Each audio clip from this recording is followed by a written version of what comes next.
The woman dragged the pine log uphill alone. Jacob Morgan watched from his horse on the ridge, late October wind cutting through his coat. The log was full length, heavy enough that 2 men would have cursed hauling it.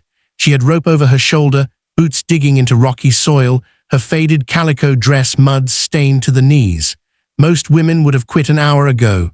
He nudged his horse down the slope. The half-built cabin came into view, walls barely chest-high, no roof, surrounded by scattered tools and cut timber. A canvas tent sagged beside it, smoke rising from a meager fire pit. She heard his approach and straightened, breathing hard, didn't run, didn't call for help, just stood there, chin up, watching him come. "Afternoon," Jacob said, dismounting. "That's a lot of cabin for one person.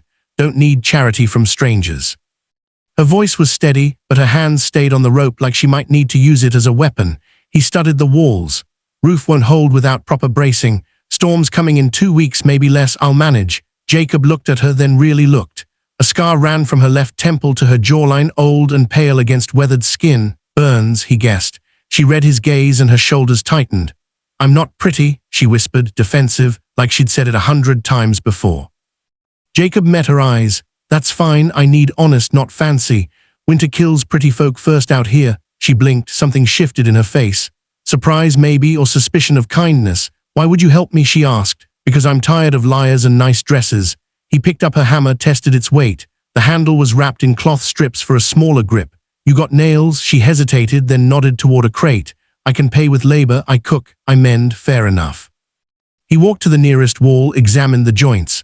"What's your name?" "Clara Brennan." "Jacob Morgan. I run cattle 3 miles south." He glanced at the sky, clouds thickening, light fading. "We start tomorrow at first light." Clara watched him right away until he disappeared into the pines. Then she sat down hard on a stump, hands shaking. First snow in 2 weeks. First hope in 6 months. She wasn't sure which scared her more.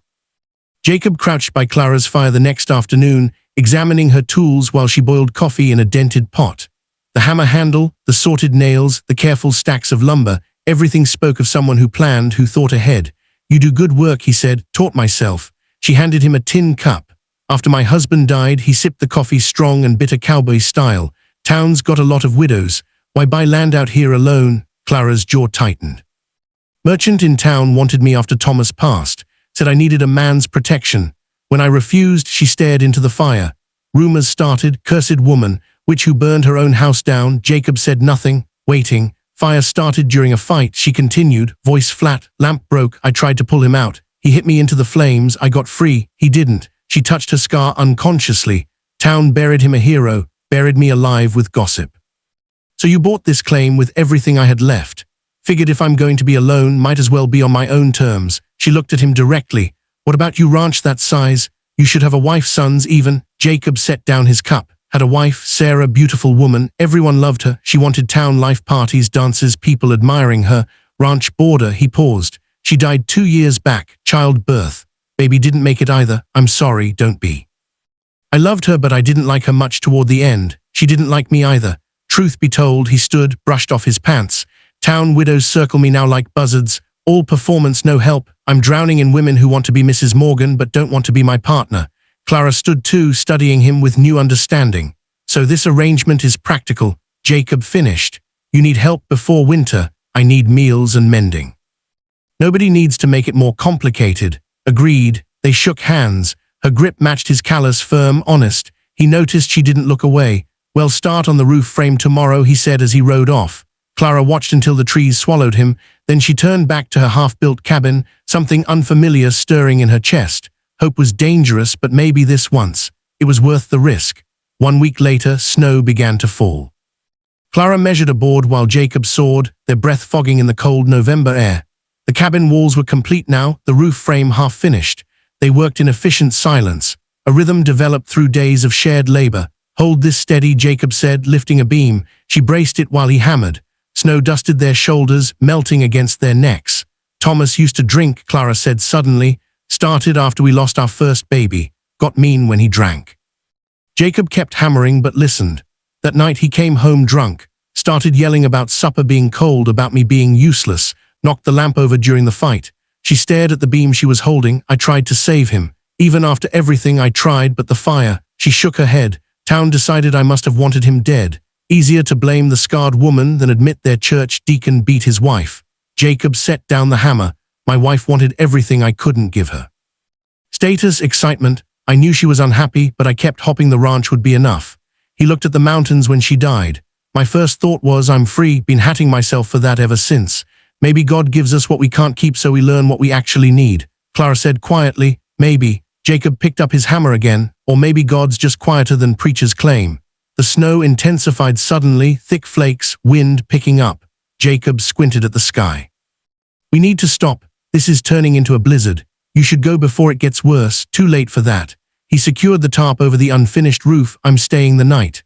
Clara's face went carefully blank. There's only one blanket. We'll manage by nightfall. The storm howled outside.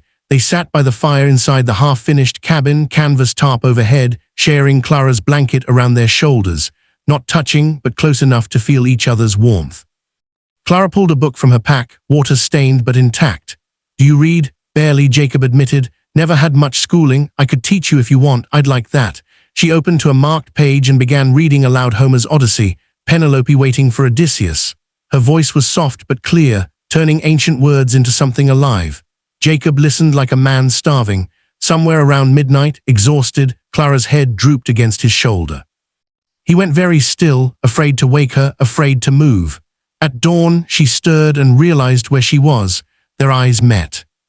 Neither spoke, neither pulled away. Then Jacob looked through the doorway, just a frame, no door yet, and his face hardened. What? Clara asked. Horse tracks in the snow, fresh ones. Someone circled the cabin during the storm. They stood together in the doorway in the distance. Riders approached, 3 men led by Preacher Whitmore. Jacob moved beside Clara close enough that his presence made a statement. The town had come calling. 2 weeks later, the cabin was nearly complete.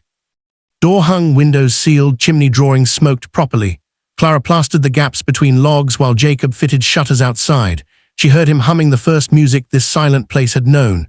They'd found a rhythm. She anticipated his needs. He read her exhaustion without asking. Conversations deepened beyond survival. You mentioned reading, Jacob said during their noon break. What else you got? Clara produced 3 more books from her trunk. Shakespeare, Whitman, a worn Bible. These survived the fire. Everything else burned. Read to me again tonight if you'll help me understand your cattle accounts. I'm good with numbers.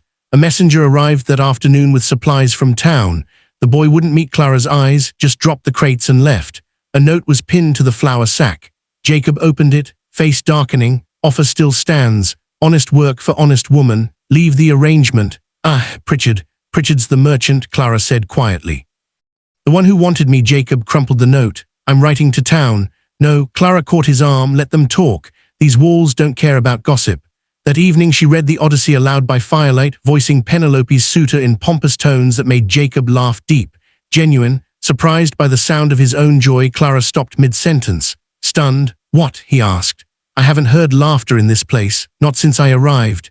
Me neither, not in 2 years. They looked at each other across the fire, something unspoken passing between them. Then Clara smiled, small, real, and kept reading. Outside, hidden in the treine, a figure watched through the window, Pritchard's ranch hand taking notes for his employer. The storm was coming, but not the kind you could shelter from with walls. The blizzard hit mid-December with 3 days' fury. Clara and Jacob were trapped inside, wind howling so loud they had to raise their voices to be heard. But the cabin held.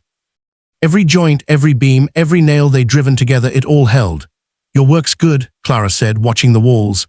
Our work, Jacob corrected. They fell into domestic rhythm. She read aloud for hours. He listened, mending tack, learning words by listening. He taught her to braid rope properly. Their hands touched and she didn't flinch. The second night she woke screaming. Clara, Jacob was across the room instantly, hands visible, non-threatening. You're safe, you're here. The fire's banked. She was shaking, sweat-soaked despite the cold. I dreamed I was burning again. Thomas was holding me down. He's gone. He can't hurt you, but I'm still afraid. Her voice broke. I hate that I'm still afraid to be touched, to trust anyone close to me. Jacob sat on the floor beside her bedroll, careful to keep distance. When Sarah died, my first thought was relief. That makes me a coward, doesn't it? It makes you human. I haven't touched another person beyond handshakes in 2 years, he admitted, scared of what it might mean. Scared I'd mess it up again. They sat in silence, 2 damaged people learning they weren't alone. The third night, exhausted from tension, Clara fell asleep against his shoulder while he read haltingly from her book he was learning. Slowly, he didn't move until dawn, afraid to break whatever fragile thing was growing between them. She woke, realized where she was, met his eyes. "I'm sorry," she started. "Don't be. You smell like pine smoke," she murmured, half asleep still. "And safety? You feel like home," he whispered back. Morning broke clear and bright. The storm had passed. They separated awkwardly, both knowing they'd crossed a line neither could name. Jacob stepped outside to check the chimney and froze. Fresh horse tracks circled the cabin in the snow. Someone had watched them during the storm, close enough to see through the windows. Their privacy had always been an illusion. The week before Christmas, Clara insisted on accompanying Jacob to town for supplies. "I'm tired of hiding," she said. "Town's not kind to you, then they can be unkind to my face." Elkridge was 20 miles south, a collection of wooden buildings around a church and general store. They arrived Sunday morning just as services let out. Clara walked beside Jacob down Main Street, chin up, scar visible in cold sunlight. Conversations stopped. Women clutched children away. Men stared with contempt or unwanted interest. Preacher Whitmore blocked the mercantile steps, flanked by Amos Pritchard and 3 church elders. Brother Morgan, the preacher's voice carried, "This woman is known for sin. You defile her and yourself with this arrangement." People gathered, forming a crowd. Pritchard stepped forward, oily smile in place. "Clara, my offer stands. Honest work at my boarding house. Save both your reputations. End this." The trap closed around them. Public accusation, social pressure, the weight of judgment. Jacob felt panic rise, the old instinct to avoid scandal, to protect his name. Sarah had cared so much about appearance. He'd spent years enabling that lie. "It's just work," he heard himself say. "The cabin's nearly done." The words hung in frozen air. Claire went rigid beside him. "Just work." He'd reduced everything. The shared nights, the laughter, the trust they'd built to labor made her nothing again. "See," Pritchard's smile widened. "Even he knows you're not worth defending, Clara." She turned and walked to the wagon without a word. The silent ride home lasted forever. At her cabin, she climbed down, spoke without looking at him. "Don't come back. The cabin's finished. Our contract's done." She closed the door of the door he'd hung in his face. Jacob sat in the wagon, snow beginning to fall again, and understood exactly what he'd done. He'd chosen reputation over truth, just like before. And this time he'd destroyed something real. Christmas week arrived cold and clear. Jacob sat alone in his ranch house, whiskey bottle on the table, staring through frost-glazed windows at his wife's grave on the hill. The house was warm, well-built, empty as a church. On Monday he'd done it again, chosen appearance over honesty, cowardice over courage. Clara had offered him truth, rough, scarred, real truth, and he'd called it just work, to save face in front of people whose opinions meant nothing. The bottle sat untouched. Drinking wouldn't fix this. 3 miles away, Clara worked alone in lamplight, finishing the final details. Barn door, garden fence, small repairs. Her hands moved automatically, but her mind was numb. She should have known better than to hope. Men always disappointed, even good ones, especially good ones, because their betrayals hurt worse. Christmas morning she woke to find something on her doorstep. Wild flowers frozen in ice like preserved memories. No note, just flowers. She carried them inside and wept. That afternoon, old Samuel Reed rode up to Jacob's ranch. Samuel was 70, weathered as saddle leather, the man who taught Jacob everything about ranching. "You look like hell," Samuel said, not dismounting. "Feel worse?" "Good. That woman built more with broken hands than most men manage with whole ones." Samuel's voice was harsh. "Your wife wanted pretty. This one wants real. You going to let fear win twice? What if she won't forgive me? Then you earned it. But you still got to try or die alone in that cold bed you're making." Samuel rode off, leaving Jacob standing in his empty yard. He looked at Sarah's grave on the hill. "I'm sorry," he said quietly. "Sorry I couldn't be what you needed. Sorry I couldn't love you the way you wanted." He took a breath. "But I'm done apologizing for wanting something real." He saddled his horse and rode to town. Sunday morning, Jacob Morgan stood before the packed church, hat in his hands. "I'm here to confess," he said, "and to set some things right about Clara Brennan." Clara was on the roof when she heard hoof-beats. She'd been hammering the final shingles, determined to finish everything alone. When Jacob appeared below, she didn't stop working, didn't acknowledge him. He dismounted, picked up the spare hammer, and climbed the ladder without asking permission. They worked side by side in silence for an hour. The roof was completed under their joint effort, the last piece of the cabin they'd built together. Sitting on the Argelline, breathing hard, Jacob finally spoke. "I stood in front of the whole congregation this morning, told them everything." He stared at the mountains, told them about my cowardice, about calling us just work when you're the realest thing I've known in years. Told them you're worth 10 of their so-called decent folk. Clara said nothing, waiting. I said if they wanted to judge someone, judge me. You built a life from ash while they threw stones. He turned to face her. I'm not good with words. Clara got that proven Sunday last. But I'm good with my hands and I'm trying to be good with my heart. What are you asking? Jacob, let me build a life with you. Not pretty, not fancy, just honest. She studied him. Grey-streaked hair, weathered face, earnest eyes that finally saw her clearly. I don't need rescuing, she said slowly. Never did, I know, but I wouldn't mind a partner. Equal share, equal say. Jacob extended his hand. Deal. This time when they shook, he pulled her close, asking permission with his eyes first. She nodded. Their first kiss was gentle, terrified, perfect. A sound made them look up.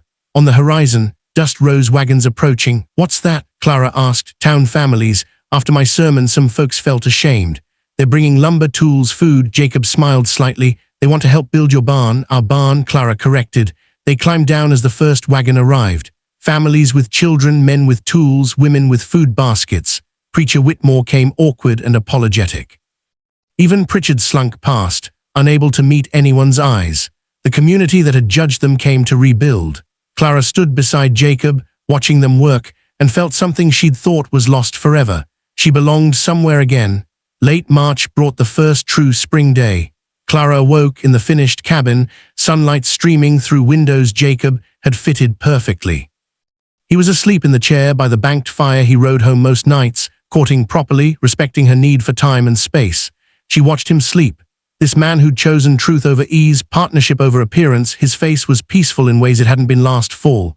He stirred, met her eyes, smiled, morning. They cooked breakfast together, eggs from her new chickens, bread she'd baked, coffee he'd brought from town, easy partnership, comfortable silence, outside. The garden plot waited. They spent the morning planting carrots, beans, potatoes, wildflowers at the edges because Clara wanted color. Their hands worked the soil together, planning harvest, building future.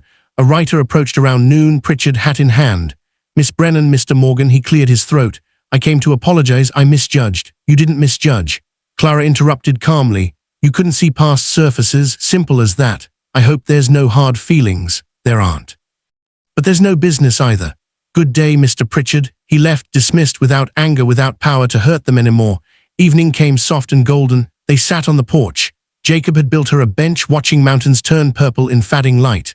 Marry me, Jacob said quietly. When you're ready. Could be tomorrow, could be years. I'm not going anywhere. Clara took his hand. Ask me when the wild flowers bloom full. I want to say yes when the world's alive again. Deal.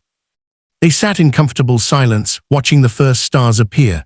The cabin stood solid behind them. Every beam, every nail, every moment of shared work visible in its walls. The barn rose beside it. The garden held seeds of future harvests. You know, Jacob said, you're beautiful. Clara touched her scar, smiling slightly. I'm scarred. Same thing. Way I see it shows you fought in one. Night fell completely. Firelight glowing warm through the cabin windows. In the meadow, early wild flowers dotted the grass, small, determined, reaching towards spring. Pretty fades like summer paint. Fancy breaks under winter wind, but honest builds a life that holds. In that holding, broken things don't just mend, they become something stronger.